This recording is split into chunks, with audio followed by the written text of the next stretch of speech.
Bhagavad Geetha talks at Ananda Kutir, Cape Town. The foundation, self-control.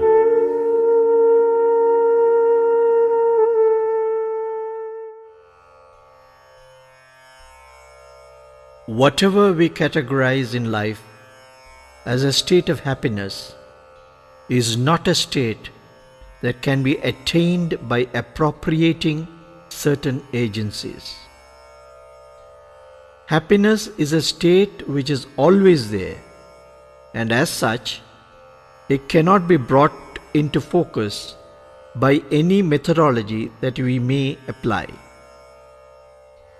Every situation in life happens only because we have the fundamental status that is known as true happiness that each one of us possesses. We can give a lamentable catalogue of all the miseries of each one of us in long order and say, there is no happiness at all in this world. We can refute every conceivable argument and say that there is no happiness and we see only wretchedness. If we conclude that we are made in the image of the Almighty, how can wretchedness be our state? We have to ask this logical question if we have to conclude what life is eventually. We aim for a happy frame of mind, but whatever we try to do, one day we may say, let us go to a church, let us go to a temple, let us go to an ashram, let us go to a monastery, let us go to a formal yoga class, or we will attend a meditation class, so on and so forth, thinking that something different will be given in these places whereby those teachings will lift us towards the sacred arena that we define in our normal life as success never really succeeds. While it is true that education imparts a receiving mind to a student, that can only lead you to partial happiness. It is not a happiness of totality. Unless total happiness comes, there cannot be peace. And without peace, happiness cannot exist. These are contradictions that come one after the other. We go to monasteries, we go to masters, we go and read books, and we think there is a solution because we have been fundamentally trained to believe that a type of teaching can bring us closer to the goal of perfection that we are seeking. But there are two different ways in life, secular and spiritual. While the secular life can bring us closer to a teacher, the spiritual life brings us closer to a guru. The difference between a teacher and a guru is only this. A teacher can make you intelligent and successful in life. We see this when we come out of academic institutions with all grades and all qualifications and all degrees in our hands. And it makes us inflated with a so-called intelligence, layers and layers of qualifications of understanding, which we feel contented with and think that we go and execute the skills that have thus far been received in the world to perform our duties and that we can excel in any field. But when you go to a guru, he removes that intelligence. He removes that intelligence totally in a way that will make you totally dysfunctional. He removes the intelligence that we have or accrue. The Guru has the capacity to remove our intelligence and replace it with innocence. It is that innocence that brings you closer to a state of contentment where you can truly define yourself as a peaceful individual. When the load is lifted off, there is a kind of innocence that is inexplicable in words. That innocence is what we normally see in a baby, in a child. If you see the tantrums that are thrown by a child, we may feel that it is going berserk. But if we watch the anger of a baby or a child, it is totally angry. When it is angry, we live in a civilized society, and when we are angry, we will edit our anger in such a way and behave or express our anger mood in an edited manner, whereby our total anger cannot be seen because we are civilized individuals. But a baby need not be civilized in the context of human understanding. It is totally angry, so that it can throw or break anything, and you cannot do anything with it afterwards, because a total anger brings a total beauty in it. It is that beauty which we recognize as total innocence that makes us happier with the child. We pinch a child, we irritate a child, because we are all grown-up monkeys. We want to see how the other can be contacted. We go on pinching or we go on irritating a child in order to see, at least for a fleeting moment, how the total anger can there be in the child. And when the child is happy, he is totally happy, not partially. How are you? I am okay. And we think, but you know, I should not say I am too much okay because they will ask something from me.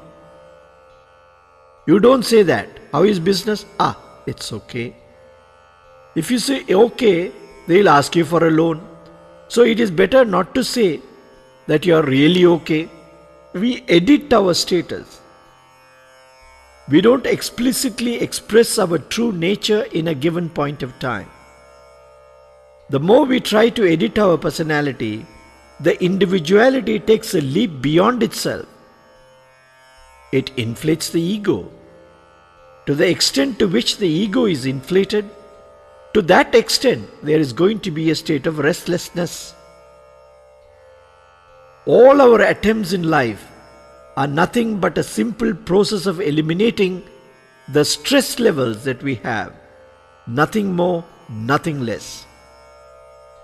All exercises, all scriptures, all fundamental teachings of all masters, from any faith, try to offload you, and you think these attempts are going to lift you to the high sky, but it never happens in that manner. That is why we force our children. You have to study, you have to get the graduate certificate, then you have something to show in the society that you are a graduate. If you graduate, so what? If you don't graduate, so what? But people will not accept that position because we want to be filled with every appendix that we can affix to a person's name, and we value that and not the person as such. To value a value as a value without reinterpreting that value is the value of life, and that is true spiritual life. In every activity that we do, we have become monotonous and we become trapped in it. A teacher can teach you how to be active, but a guru can make you to perform an action. An action can become yoga. As a responsible person, responsibility is made of two words: response and ability.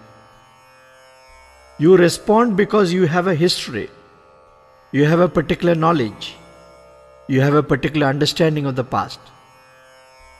But ability is where you act in the now. You respond because you know something in the past. You respond with the understanding of the past. But the ability that is given by the Guru is to perform action in the now. A teacher makes you respond, but a Guru makes you perform the action in the now. And that is the difference between the teaching of a Guru and a teacher.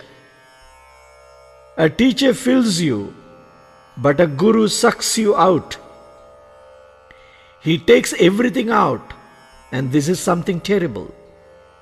That is why people are afraid to go to gurus. They may only operate on your bank account. What may happen? You don't want to go to a guru. You will peep and see how he is behaving. What are his assets? If he has reasonably good assets, probably he is successful. Let me go to him. Again, if you search for a guru who is successful, he may not make you successful, because real success does not depend upon what you think as success. Success is a contentment that has to come from an understanding that blossoms and blooms in the innermost recesses of the heart, where a fulfillment comes not because you have everything, but because you don't need anything. It is not an addition to the value that you have, that you want to have, but is an elimination of what you have, and in that elimination you feel light-hearted with absolute purity. The process of study for a spiritual life is not studying a syllabus, but studying yourself. Normally, when two people meet, we will always discuss about a third person, taking for granted that we two are okay, only the third person is wrong. You know, he miserably crashed in the stock market. I told him not to put it on. Crash. But he will be having a big bank loan, but we will not discuss that. Why should I talk about my pitiable condition? So I will conceal that. But everybody else has made a fundamental error in buying the shares or selling it in the market or building a house or having a Ferrari and then selling it. The monk who sold his Ferrari or the monk who could not get a Ferrari ride? You go on. You can write any book will sell. Only thing is, you will have to be in a cell, and then you come and write something, and then it will sell well. Sell is a wonderful word. Every word, when they charge you, it becomes a cell phone. What is the idea of a cell phone? How is a day? 3 words, charged by the MTN. Just sit and think about it. How to commercialize every moment, every lip synchronization, every word that you utter is their value. If you value that value as a value of success, then you are in a miserable condition. Should we not communicate with one another? You can capture anybody, even in the remotest corner of the globe, if you can think about that person totally. Now, true thinking is not a thought. What is thinking? Thinking. Your mind is full of thoughts. Now, if you think that thought, it is not thinking. If you eliminate the thought, that is thinking. It is very difficult. Normally we think we are thinking something. I am in deep thought. Don't disturb me. What do you think? How can I convince the other person to give me a bigger loan? Standard Bank has refused. Now I must go to the First National Bank. But dollar rates have come down. You know, it was 850 last time. Now it is 745. You know, so it's not doing well. This is not thinking. Elimination of the thought bag that we have is thinking.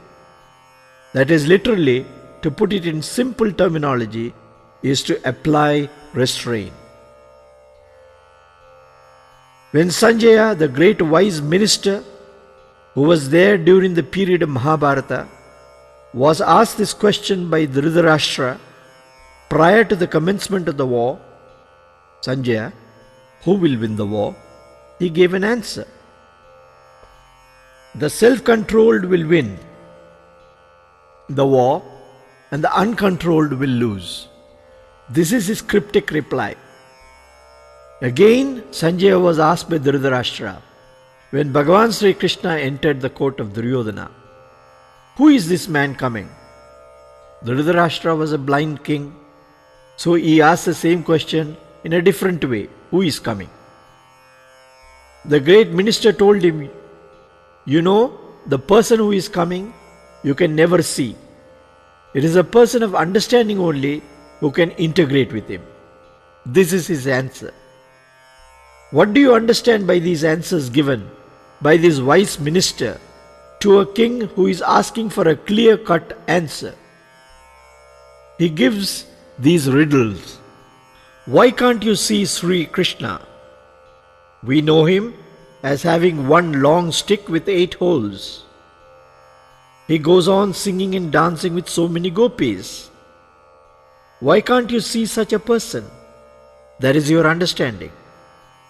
But to have Krishna's music enter into your personality, you require a totally different attitude. Not this person who is sitting in front, but the eye of the eye, the heart of the heart, the centrality of every cell of your being must be awakened to welcome or to see and integrate with his vitality that is roaming.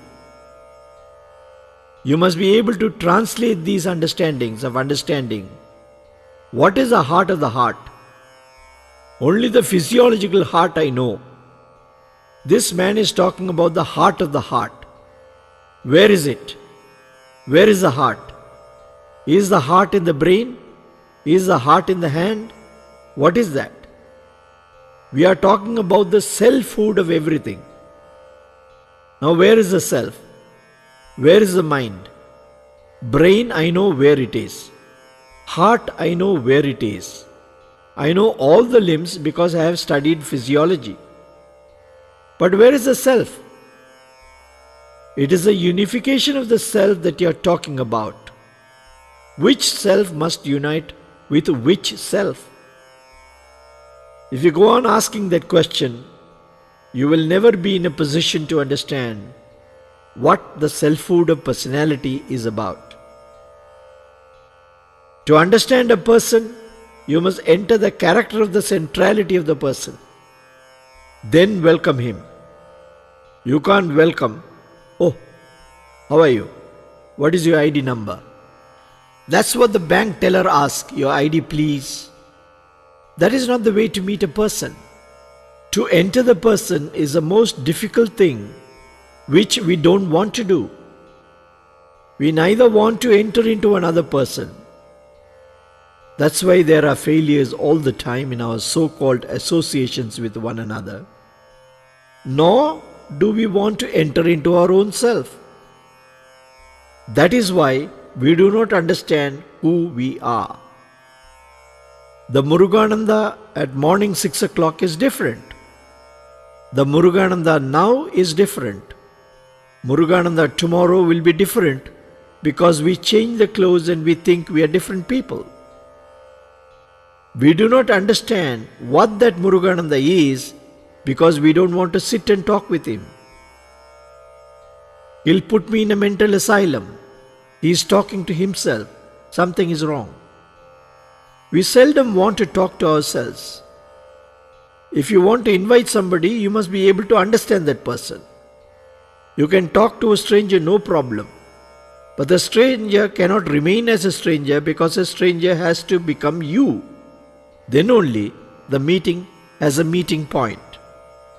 Dhritarashtra was told that you cannot understand Krishna, and because you cannot understand him, you cannot see him. Though he was blind, he did not mean in the physical sense. A blind man can understand the feelings of every other environment even though he is blind because he integrates his self with every environment that is beyond him. He can smell very quickly. He can understanding the music very quickly. He can enter into the music very quickly because if God withdraws one sense activity, He gives you much more power through other outlets. But he told him that you cannot see Krishna. This was one answer. The other answer he said was, only the self-controlled will win the war, because that was also a question of Dhritarashtra. What is self-control?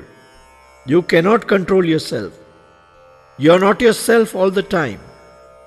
In the waking world you are oneself. In the morning you are oneself. In the morning you are an officer self. In the afternoon you are a colleague self. In the night you are a husband self, or you are a daughter self, or you are a wife self. Which self are you talking about? The self-controlled only will win the war, and the uncontrolled will lose, is the answer that was given by Sanjaya. If that is so, what do you mean by self-control? Are you going to tell your eye, don't see anything? Are you going to say, don't see SABC? You can't tell. It will see. You can't tell the ear not to hear anything. It has to hear. What do you mean by self-control? I'll be able to enter into the selfhood of what I behold in the sight, or what I hear in the hearing that takes place. That entry is finally going to make you peaceful. It is that entry that is going to make you self-control. It is in that self-control that victory is going to be yours. To be peaceful does not mean that there is a total quietness in the place. Let us see that nobody talks to anybody. Let us also presume that no TVs, no radios, no cell phones, nobody talks with one another at all, and you say it's peaceful. Will you accept that? If in the whole of Ananda Kutir area nobody wants to talk with anybody, we will remain in peace, you say. If Swami Vidyanandaji says we are observing peace, so we don't talk to one another, can you remain in that state? In a society, you want to be interactive. In a community, you want to be interactive. And if you are kept in a state of isolation, that is not peace. It is a suppressed restlessness, because you want to find the earliest moment to go and interact with others. Peace is not the absence of noise. Peace is not the absence of sound. Peace is integrating with the vitality of the environment. That is peace. Normally we think silence means that we do not talk to anybody. Silence means that we do not look at anybody. We sit straight and we think we are observing silence. In the silence we can walk to Bavaria Motor Works in Germany and run into the White House and see how Michelle Obama is having a fashion magazine presentation, and then come back immediately to India and see what is the biggest temple to visit, and then come over to South Africa and say, today President Zuma has gone to Libya to discuss about African affairs. Your mind can go around and you presume that you are in a total silence. Silence is not extricating your personality from the totality, but silence is integrating yourself with the totality. That is silence. These are techniques which are silently transmitted by the Guru, and that is why we adore that personality over and over again, and we bring him into the cave of our hearts. When we go to monasteries, we are again going to meet a few more people and a few more activities and participate in that. You have gone to the monastery and you walk out of the monastery and think you will be peaceful because you have gone to a monastery. But what happens is a very subtle transformation. When you go there and touch anything, you don't have to physically touch. Even if you enter the premises and then walk out, what happens is a silent vibrational interaction that penetrates into your psyche, and due to the impact of the penetration, you are stilled silence, elevated, enriched, and you walk out with a blessedness. That is why we run to the temple. That is why we run to a church. The first thing that you go and do in a church is you stand before God and shut your eyes. Why do you shut your eyes? You have come all the way to go to a wonderful church, and the first thing that you do before the idol of worship is to shut your eyes. You have come there to see. Why do you shut? The idea is that which I want to behold must integrate with me. This is the meaning of prayer. That is why you stand in front of that and you absorb the total entity that you adore to become one with you. The words love and hate have got a beautiful meaning. In love, you want to embrace somebody and become one. In hate, you want to eliminate that person and remain one. In all conditions, we want to be that integration. We go on hugging everyone, hi, and we think we are becoming one. That is an external expression of love. But if you don't love that person, kill him and say, I am okay because I am one. Nobody to embrace, no need to embrace. But in a subtle way, we do that in spiritual life. When we go and stand in front of a beautiful altar of Swami Shivananda or Jesus Christ or anyone, the Jesus that I adore must become me. That is what you do in a prayer. The priest may be doing something in between, but the first reaction is, whatever you want to interact with must become me. The food must become me. The process of cooking must become me. The idea that I apply behind an action must become me. We cannot accept anything monotonous. We can be always in a state of activity because it is easy. When I was in the ashram, there was a magazine, Divine Life, which still goes on. We used to write wrappers. In those days, we did not have the internet facilities where you can paste it and cut it and do it. I used to get very annoyed because we had to write 300 to 350 addresses on the wrappers. We write for 12 months, 14 months. I once went and told my Swamiji, Swamiji, this is useless work. He said, that is very interesting. Why do you say it's useless?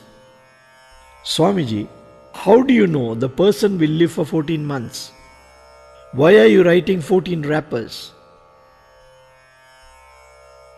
Are you so sure that he will live for that long? Why are you writing? Is it not a wasted economy?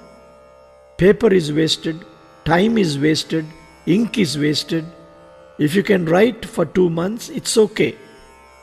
Even 2 months you don't know, by the time you write, he may have passed away. Subscription over. Why do you write? I told him. He listened to me. What do you want to do? No, Swamiji, you told me to write the wrapper. 300 wrappers you write. Automatically you remember the addresses. I don't remember any sutras, any mantras. I have come here to study that. I don't remember anything. But I know the addresses of people. I told him that. He said, that is also interesting. But you know, when you write a wrapper, even though your argument is very solid, your logic is very correct, what is the guarantee the person will live tomorrow? Your argument is well taken. But you know, you are here not doing a commercial activity. Divine Life Society does not have any commercial activity. It looks like a commercial activity, but when you write the wrapper, you wrap yourself with the thought of the person and say, may this person receive the wisdom that is given in the magazine. And in that receiving of the wisdom, may that person shine forth blazing sun like he must shine. If you do that prayer, you will not be doing a monotonous work. It becomes not an activity, it becomes an action in excellence, he said. Then I went on writing 20 rappers afterwards because the way he said it went deep. You could not study this in a book. I was a prankster and a very rebellious person, so I had the freedom to fight with my master. That was the first condition I told him. I told him I can receive an order or I can give an order. In between, I cannot do anything. So I told this to my master. You are a very strange character, he said. Yes, Swamiji. But you know, I must have the freedom to fight with you. They say all gurus we must respect. Yes, respect is there, but I must also have the freedom to fight with you. He said, okay, you can have that freedom. Now, of course, tears well up when I think about him, but that is a different story. The way a guru is condescending to change you is what you get in a monastery. And all of you have come to this holy place sanctified by the seed that was sown in 1924 by the renunciation of His Holiness Sri Swami Shivananji Maharaj and his wondrous disciple Swami Venkatesharanji Maharaj, who sowed the seeds for this place to blossom as Ananda Kutir. And into that vibration all of you have walked for whatever reason. You might have been coming for over several years, and many competent faculties are here. So many things are here. But what you will get here is not the sandwiches. It is not the fruits. It's not the wonderfully well-cooked Ayurvedic food. It is a food for the soul that you will receive, which will lift you to higher planes of happiness. I wish and pray, may that flood of grace flow through this wonderful institution for the next 3 days when you are here for this particular occasion. That is my humble prayer. May those wonderful thoughts by the grace of the Master pass through us in our exchanges tomorrow, the day after and the following day. Hari Om.